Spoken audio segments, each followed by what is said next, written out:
market froze. Bystanders stopped mid-step. Traders fell silent. Lying on the dusty market ground, groaning, was an elderly woman, her wrapper stained from the dirt, her headscarf half off, revealing graying hair. Tears welled in her eyes, not just from the pain of the kick, but the sting of public humiliation. Towering over her was a young woman in a smart black top, ripped jeans, and sneakers that didn't belong anywhere near red market sand. Her dark glasses reflected the market crowd, but not the shame on their faces. Hands on hips, voice laced with arrogance, she spat the words that would soon echo across the internet.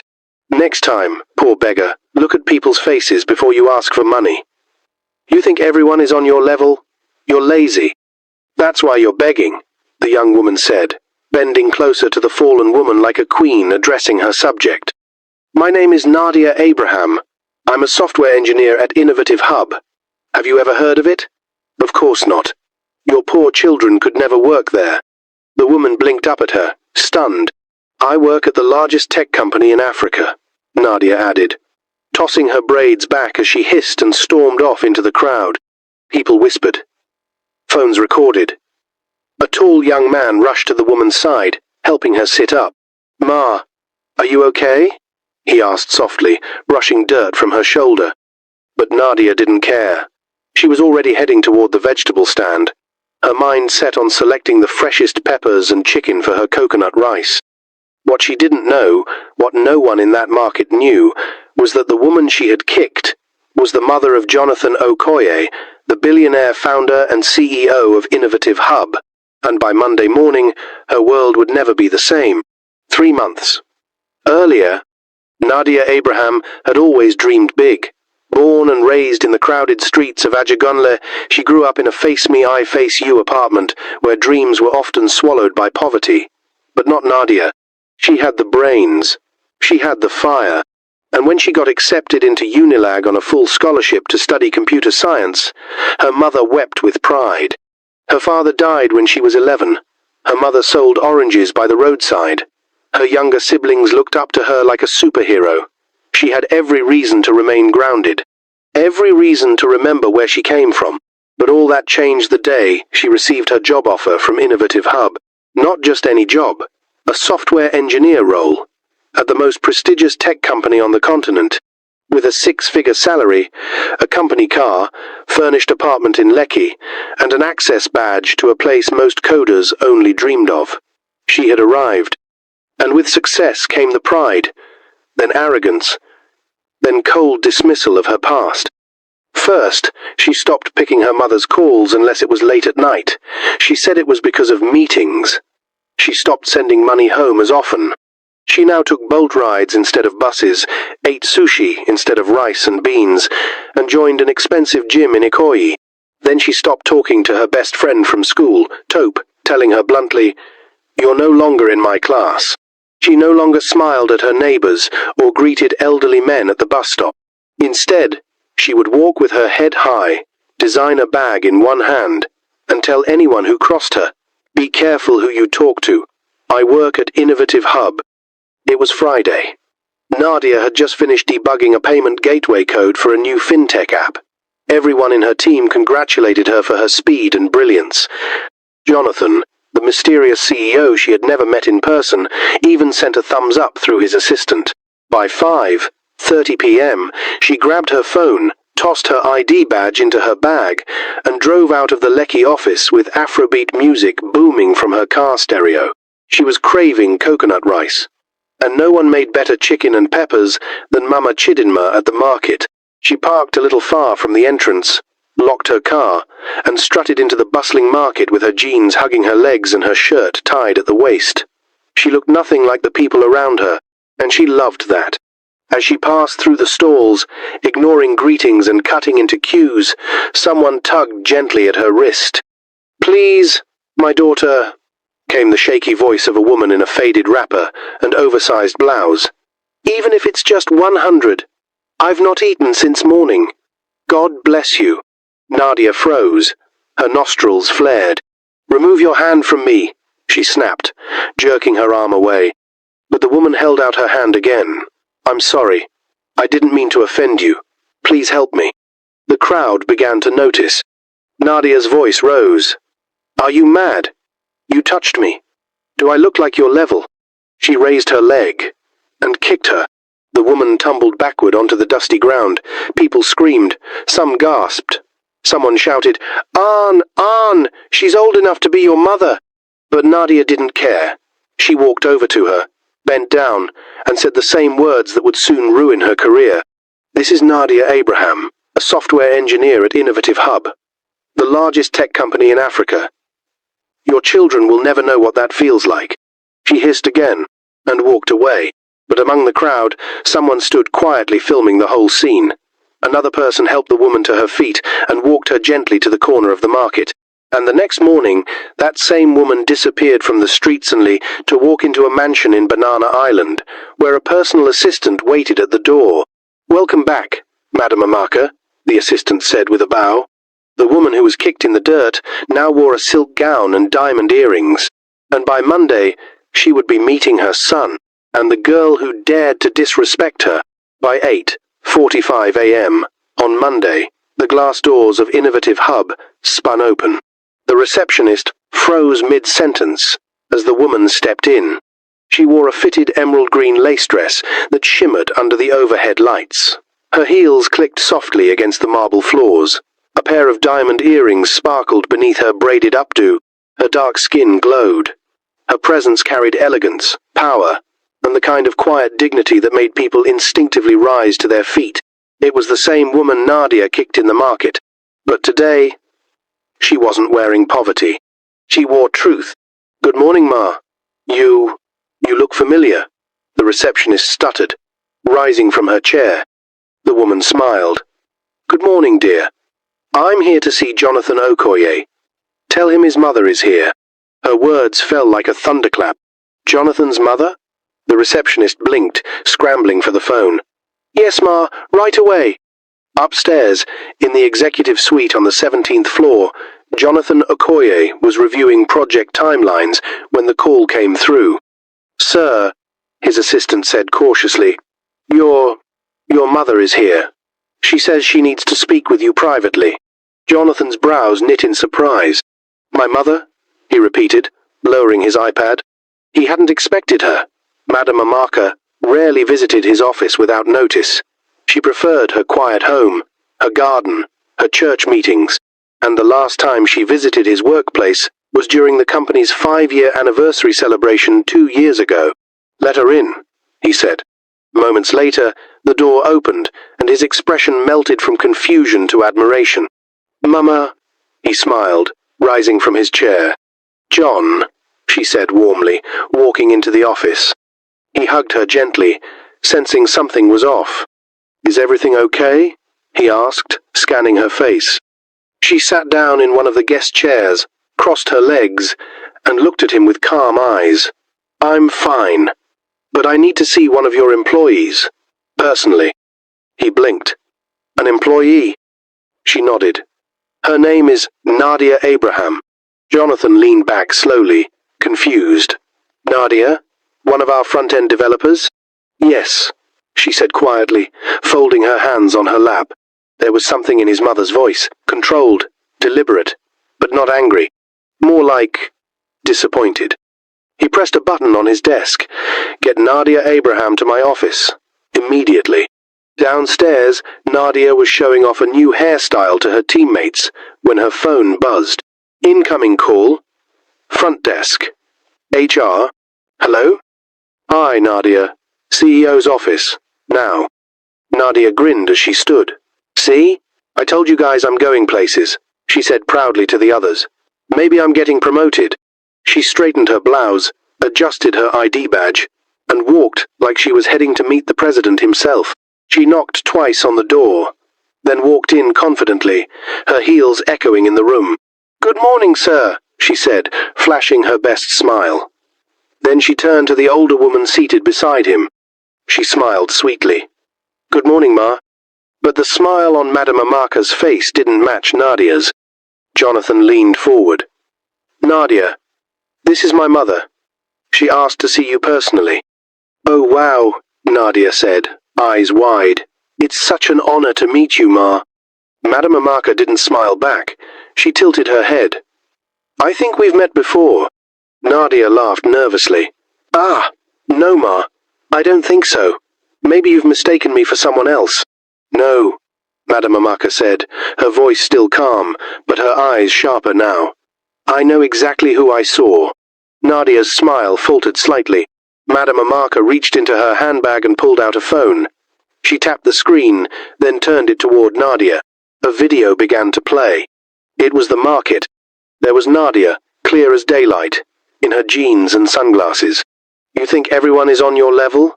You're lazy. That's why you're begging. Then the kick. Then the hiss. Then, my name is Nadia Abraham. I'm a software engineer at Innovative Hub. Your poor children can never work there. Nadia's blood ran cold. Her legs weakened.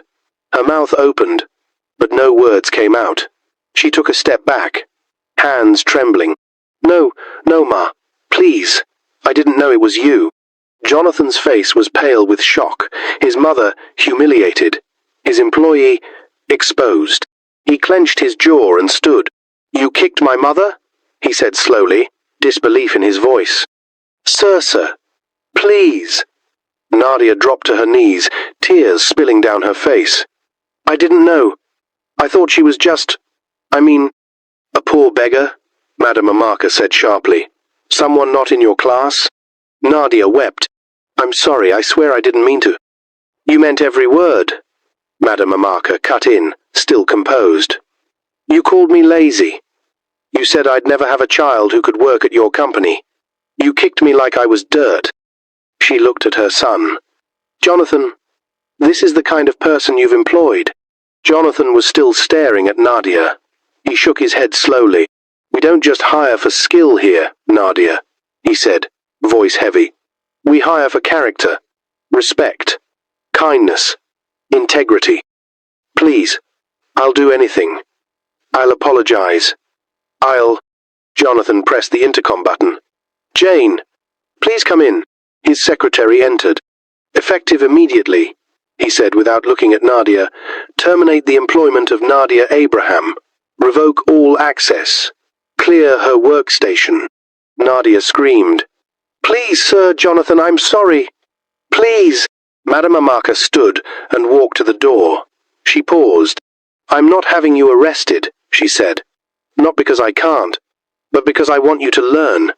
You're brilliant, but your pride is poison. Let this fall teach you what life tried to whisper. She walked out without looking back. And Nadia? She collapsed right there on the cold tile floor, sobbing. Her dream job was gone. Her pride shattered. The fall had just begun. The news traveled fast. By lunchtime, the Innovative Hub office was buzzing. Some people whispered in shock. Others shook their heads, mouths tight with judgment. A few employees who had once felt belittled by Nadia quietly nodded, as if justice had finally caught up. Nadia's workstation was cleared. Her ID badge was deactivated. The company car she had parked so confidently that morning, repossessed before she could even ask for a second chance. As she walked out of the tall glass building, still shaking from tears, her legs barely carried her. The hot Lagos sun beat down, but it was nothing compared to the heat of shame burning inside her chest. Just last week, she was the shining star. Now, she was no different from the people she once mocked. She couldn't even look the gate security in the eye as she passed. Madam, one of the younger guards said, scratching his head. Wet and sorry? What happened? But she didn't reply. She couldn't. Her mouth stayed shut. Her heart ached too much. The ride home. Nadia couldn't even afford a ride back home. She sat at a bus stop under a faded Coca-Cola umbrella, biting her nails as she checked her account balance. 120. That wouldn't even cover half of next month's rent. All her Plancher new car. The Dubai vacation she bragged about. The iPhone 15 Pro she had pre-ordered gone. What pained her the most wasn't even the loss of the job. It was how she lost it. She remembered the market. She remembered the look in Madame Amaka's eyes, not anger, but disappointment. And worse, she remembered the quiet heartbreak in Jonathan's face when he realized she had humiliated his own mother. Her heart twisted. What had she become? She thought of her mother, her real mother, the one who still sold oranges by the side of the road. She hadn't spoken to her in 3 weeks, because she felt too big. Nadia boarded a rickety Danfo bus, clutching her bag tightly to her chest as she squeezed in between passengers. The woman next to her smelled like palm oil and fried plantain. Nadia winced. A few months ago, this was normal. Today, it felt like a punishment. But maybe it was what she needed. Back to reality. When she got home to her mini-flat in Surulere, the air inside felt heavy. Her framed offer letter from Innovative Hub still hung proudly on the wall. The branded throw pillow with the company logo still sat on her couch. She tore them down, sank to the floor, and cried. The worst part of falling from grace isn't the landing, it's realizing how many people you hurt on the way up. The days that followed. The calls from banks came first. Then her gym membership expired. Then her rent reminder came in with a 14-day warning. Nadia began applying for jobs like her life depended on it. Because it did. She rewrote her CV. She trimmed down her LinkedIn headline. She sent out over 40 applications in the first week alone. Most didn't reply. Those who did offered unpaid internships or junior roles. She rejected a few at first, thinking they were beneath her, until her account dropped to 800. Then she started rethinking what was truly beneath her. 3 weeks later, Nadia walked into a small tech startup located above a bakery in Ikeja. The office space was tiny, just 2 rooms and a hallway. The team was mostly fresh graduates and one overworked CTO with bags under his eyes. But they gave her a chance. A junior software engineer role, no benefits, no car, no fancy building, just a desk, a laptop, and 80 a month. That was 5 times less than what she earned before. But she took it, and she said thank you, humbly. A familiar face. One Thursday evening, after a long day of debugging a stubborn payment feature, Nadia stepped out to grab bread from the bakery downstairs. As she waited in line, someone tapped her shoulder. She turned. It was Topa, her old best friend. The same Tope she had cut off without explanation when she made it. For a moment, Nadia froze. Tope stared at her. Her eyes didn't hold hate, just surprise and quiet sadness. Tope, Nadia breathed. I'm so sorry. Tope raised her brows. You remember me now? Nadia nodded slowly. I never forgot you. I just thought I didn't need anyone anymore. You don't say, Tope said with a sad smile. You told me we weren't in the same class. Nadia lowered her head. I was wrong. About everything. Tope studied her face for a long second, then slowly nodded. You've changed. I had to. They stood there in silence. Then Tope did something that broke Nadia's heart completely. She reached out and hugged her. Tears filled Nadia's eyes. No words were needed. The market again. 2 weeks later, Nadia returned to the same market. She wore a plain t-shirt and slippers this time. No sunglasses. No pride. She walked slowly between stalls, her eyes searching, until she found her, there sitting near the same corner. Wearing a simple Ankara dress, surrounded by sellers was Madame Amaka. Not in disguise this time. She had come with her church's outreach team to give food to some of the struggling traders. Nadia approached her slowly. Good afternoon, Ma, she said softly. Madame Amaka turned and recognized her instantly. But this time, Nadia didn't wear pride or shame. She wore humility. I came to say thank you, Nadia whispered. And to say I'm sorry again. You didn't deserve what I did to you. Nobody does. The older woman looked at her for a long moment, then gave the smallest nod. You've learned, she said quietly. Nadia blinked back tears. I'm trying to do better, she said. You will, Madame Amaka replied. If you don't forget this pain, you'll grow from it. And just like that, she turned back to handing out bags of rice and beans. But for Nadia, something had shifted. She had started her journey down with a kick. Now, she was climbing back up with every small act of humility. And life was watching. 3 months had passed since Nadia's fall. Gone were the days of tinted windows and elevator views. Now, she took the stairs in a small startup building where the electricity flickered, and the internet cut off without warning. Yet, each keystroke she typed carried more meaning than ever before. She was no longer coding for praise. She was building her character, a different Nadia. Nadia had changed. Not just in the way she dressed, although she now wore simpler outfits with less attention-seeking shine, but in the way she spoke to people. She now greeted the cleaner before anyone else in the office. She helped junior interns understand things without belittling them. She even brought food to the security guard, who once offered her an umbrella on a rainy day, the same guard she had once snubbed. Her team started noticing. "Is that really Nadia?" one whispered during lunch. "She used to be so. Full of herself." "I know. But that Nadia was gone." The new Nadia didn't chase titles anymore.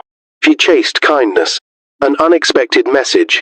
One rainy Thursday afternoon, as thunder rolled across the sky and water dripped steadily from the leaking roof outside her window, Nadia's Gmail pinged. Subject: Application for software engineer role. Her eyes widened. It was from Tech Cradle Solutions, a mid-tier company she had applied to 2 months ago and forgotten about. She clicked it open, heart pounding. "Dear Miss Nadia Abraham, thank you for your application. We are pleased to invite you for a second interview scheduled for next week, Thursday." Her hands flew to her mouth. A second interview? This wasn't just another startup, it was a reputable company with international clients and growth opportunities. The salary wouldn't match her former job, but it was a big leap from where she was. Excitement surged, but so did fear. Was she ready? Had she truly changed? A familiar voice. That night, Nadia called someone she hadn't spoken to in months. Her mother. "Mummy," she whispered when the woman answered. "Nadia?" her mother gasped. "Is this really you?" "Mummy, I'm sorry. I'm so sorry." Her mother didn't speak right away. Then softly, "I've already forgiven you." Nadia wiped tears from her eyes. "I miss you," she said. "I miss you too. Your siblings ask for you every day." "I want to come and visit this weekend," Nadia said. "Come. There's always food for you here." The visit that healed. That Saturday, Nadia boarded a public bus and rode all the way to Ajagunle. When she stepped out and saw the familiar dusty streets of her childhood, something in her heart ached and healed. Children still ran barefoot across the potholes, women still sold fried yam by the roadside, and the scent of home-of struggle and resilience welcomed her back. Her mother's eyes watered as she opened the front door. She had aged, but her love hadn't changed. They hugged tightly, and that evening, as they shared a plate of jollof rice, Nadia looked her siblings in the eyes and said, "Don't ever think you're less than anyone else because of where you come from." The interview, Thursday, arrived. Nadia stood before the mirror, wearing a modest navy blue gown and a soft smile. No flashy jewelry, just her, a pen, and the lessons life had written into her heart. When she entered Tech Cradle Solutions, the receptionist smiled. "Good morning," the lady greeted. "Good morning," Nadia replied genuinely. "You're doing a great job." The receptionist blinked, surprised. No one ever said that. Nadia walked into the interview room, where 3 panelists sat waiting. To her surprise, one of them was a woman she recognized. It was the same young man who had picked Madame Amaka up from the ground in the market, the one who had helped the beggar while Nadia had walked away. He recognized her too. Their eyes locked. There was a long silence. Then, he smiled. It wasn't a smug smile. It was warm, like someone who knew she had changed. "Miss Nadia," he said, extending a hand. "Welcome. Let's begin." The aftermath. When Nadia stepped out of the building, she wasn't sure if she'd nailed the interview, but she was sure of something else. She had earned her dignity back. She had apologized to those she hurt. She had returned to the roots she once rejected, and she had started giving back. Every Friday now, she sent $50 worth of groceries to a struggling widow near her new office. She didn't ask for thanks. She didn't take pictures. She just gave, because for the first time, she understood. Kindness is never beneath you. A shocking invitation. One Tuesday morning, 2 weeks after the interview, she received a package. No name on the box, just a gold-embossed envelope. Inside was a neatly folded invitation card. Dear Nadia Abraham, you are cordially invited to the 10th anniversary gala of Innovative Hub. Venue, the Grand Hall, Victoria Island. Time, 6:00 p.m. Friday. Dress code, formal. Entry by invite only. Her hands trembled. Innovative Hub? After everything? Why would they invite her? Then she saw the initials at the bottom corner. Madam Amaka. Nadia sat down slowly, heart pounding. What did this mean? Was it forgiveness? Was it another test? Whatever it was. She knew one thing. She would show up, but this time no to boast. Not to prove anything, but to walk in grace, and face whatever was coming next. Friday evening came faster than Nadia expected. She stood in front of her small mirror, hands trembling slightly as she adjusted the sleeves of her long, simple black gown. No flashy makeup, no designer tags, just a quiet elegance that came from within. This time, she wasn't dressing to impress. She was dressing with humility. The Grand Hall, the gala venue glowed like a palace. Gold chandeliers, velvet carpets, a sea of dignitaries, tech giants, and media personalities. Nadia stepped out of the cab she could barely afford, clutching the invitation in her palm like it was her last proof of belonging. The guards at the entrance looked her over, but said nothing. Once they saw the card, they opened the gates. Welcome, Miss Nadia Abraham, one of them said. She almost laughed at the sound of her name again in such a place. Inside, familiar faces buzzed around. Old colleagues, ex-teammates. Even her former manager was there, laughing with executives. Some noticed her. Some stared. Whispers followed. Wasn't that the girl who was fired? What is she doing here? But Nadia kept her head up, not with arrogance this time, but quiet strength. Then the lights dim. The host stepped up. Ladies and gentlemen, welcome to Innovative Hub's 10th anniversary gala. Applause filled the air. The speech began. Memories were shared. Projects were highlighted. Awards were given. And then the host smiled. Now, to close tonight's celebration, please welcome to the stage the founder and CEO of Innovative Hub, Mr. Jonathan Okoye. The crowd rose in applause. Jonathan walked in wearing a sleek black tuxedo, his expression warm and composed. But Nadia's eyes widened because walking beside him, radiant in gold and lace, was Madame Amaka. She looked directly at Nadia and smiled. The moment of truth. Jonathan stepped to the podium. He gave his speech, thanking partners, honoring mentors, and encouraging young tech minds. But then, he paused. Before I end, he said, I want to share a story about pride, kindness, and second chances. The hall fell silent. He began to speak not with names, but with purpose. He spoke of a brilliant young woman who rose fast but forgot where she came from. He spoke of how her arrogance led to an unforgettable mistake, one that reached someone very close to him. He spoke of how she lost everything and how she found herself again. And then, for the first time, he said her name. Nadia Abraham. Gasps rippled through the hall. Nadia froze. I want to tell you all tonight, Jonathan continued, that redemption is possible. Nadia made a mistake, but she didn't stay down. She owned it. She learned. And she changed. He stepped away from the mic and turned to her. Nadia, please, come forward. She didn't move at first. Then slowly, shakily, she rose. All eyes followed her as she walked down the aisle toward the stage. Tears shimmered in her eyes, but she held her head high, not with pride, but with grace. When she reached the stage, Jonathan took her hand. Madame Amaka stepped forward too.